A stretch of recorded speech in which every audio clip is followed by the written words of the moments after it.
ನಮಸ್ಕಾರ, ನಾನು ನಿಮ್ಮ ಮಿಸ್ಟರ್ ಪ್ರಾಫಿಟ್. ನಿನ್ನೆ ರಾತ್ರಿ ಅಮೆರಿಕದ ಡೌಜನ್ ಮಾರ್ಕೆಟ್ 337 ಪಾಯಿಂಟ್ಸ್ ಗೇನ್ ಆಗ್ಬಿಟ್ಟು ಆಲ್ ಟೈಮ್ ಹೈಯಲ್ಲೇ ಟ್ರೇಡ್ ಆಗ್ತಾ ಇದೆ.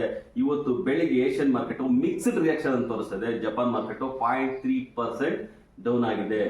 ನಿನ್ನೆ ಫಾರಿನ್ ಇನ್ಸ್ಟಿಟ್ಯೂಷನ್ ಅವರು ನಮ್ಮ ಮಾರ್ಕೆಟ್ ಅಲ್ಲಿ 55 ಕ್ರೋರ್ಸ್ ಸೆಲ್ ಮಾಡಿದ್ರೆ, ಡೊಮೆಸ್ಟಿಕ್ ಇನ್ಸ್ಟಿಟ್ಯೂಷನ್ ಅವರು 2492 ಕ್ರೋರ್ಸ್ ನ ಬೈ ಮಾಡಿದ್ದಾರೆ. ಇನ್ನು ಇವತ್ತು ಬೆಳಿಗ್ಗೆ ಗಿಫ್ಟ್ ನಿಫ್ಟಿ 26,050 ಅಲ್ಲಿ ಟ್ರೇಡ್ ಆಗ್ತಾ ಇದೆ. ನಿನ್ನೆ ನಿಫ್ಟಿ 170 ಪಾಯಿಂಟ್ಸ್ ಗೇನ್ ಆಗಿಬಿಟ್ಟು 25,956 ಅಲ್ಲಿ ಕ್ಲೋಸ್ ಆಗಿದೆ. ನಿನ್ನೆ ಸ್ಟ್ರಾಂಗ್ ಆಗಿ ಮೂವ್ ಆಗಿದ್ದ ಸೆಕ್ಟರ್ ಅಂದ್ರೆ banking sector, metal sector, infrastructure, reality ಅಂತ ಹೇಳ್ಬೋದು.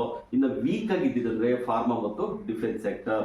ಇವತ್ತು ನಿಫ್ಟಿ 26,000 ಎಬೋ ಇದ್ರೆ it's A very good buying ಅಂತ ಹೇಳ್ಬೋದು. ರೆಸಿಸ್ಟೆನ್ಸ್ ಬಂದ್ಬಿಟ್ಟು 26,100 ಆಗಿದೆ. ಇನ್ನು ಸಪೋರ್ಟ್ ಬಂದ್ಬಿಟ್ಟು 25,790 ಆಗಿದೆ. ನಿಫ್ಟಿ ಇವತ್ತು ಓಪನಿಂಗ್ ಪಾಸಿಟಿವ್ ಆಗಿ ಇರುತ್ತೆ. ಇನ್ನು ಬ್ಯಾಂಕ್ ನಿಫ್ಟಿ ನಿನ್ನೆ 450 ಪಾಯಿಂಟ್ಸ್ ಗೇನ್ ಆಗಿಬಿಟ್ಟು 58,114 ನಲ್ಲಿ ಕ್ಲೋಸ್ ಆಗಿದೆ. ರೆಸಿಸ್ಟೆನ್ಸ್ ಬಂದ್ಬಿಟ್ಟು 58,500 ಆಗಿದೆ. ಸಪೋರ್ಟ್ ಬಂದ್ಬಿಟ್ಟು 57,600 ಆಗಿದೆ. ಇನ್ನು ಸೆನ್ಸೆಕ್ಸ್ ನೋಡೋದಾದ್ರೆ 566 ಪಾಯಿಂಟ್ಸ್ ಗೇನ್ ಆಗಿಬಿಟ್ಟು 84,780 ಅಲ್ಲಿ ಕ್ಲೋಸ್ ಆಗಿದೆ. ಇವತ್ತು ಈಕ್ವಿಟಿ ಡಿರೈವೇಟಿವ್ ಎಕ್ಸ್ಪೈರಿ ಇದೆ. Big expiry, month end expiry ಇರುತ್ತೆ. ಒಂದು ವಾಲಟೈಲ್ ನೋಡೋ ಸಾಧ್ಯತೆ ಹೆಚ್ಚಾಗಿರುತ್ತೆ.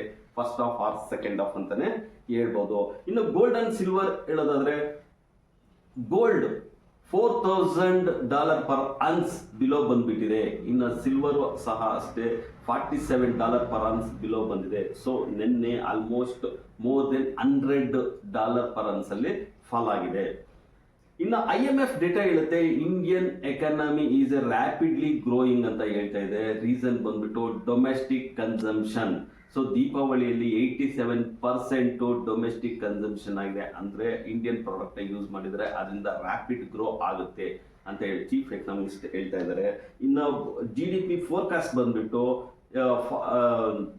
6.6% ಇನ್ ನೆಕ್ಸ್ಟ್ ಇಯರ್ ಅಂತಾನೆ ಹೇಳ್ತಾ ಇದೆ. ಇನ್ನು ಇವತ್ತು ಮೇಜರ್ ರಿಸಲ್ಟ್ ಬಂದ್ಬಿಟ್ಟು ATGL, CAMS, go digit, Jindal steel, M&M finance, Tata capital ಮತ್ತು TVS ಮೋಟಾರ್ ಆಗಿದೆ. ಸೊ ನೀವು ಇದ್ರ ಬಗ್ಗೆ ಕಮೆಂಟ್ ಮಾಡಿ, ಇನ್ನು ನಮ್ಮ ಚಾನಲ್ನ ಲೈಕ್ ಮಾಡಿ, ಸಬ್ಸ್ಕ್ರೈಬ್ ಮಾಡಿ, ಶೇರ್ ಮಾಡಿ.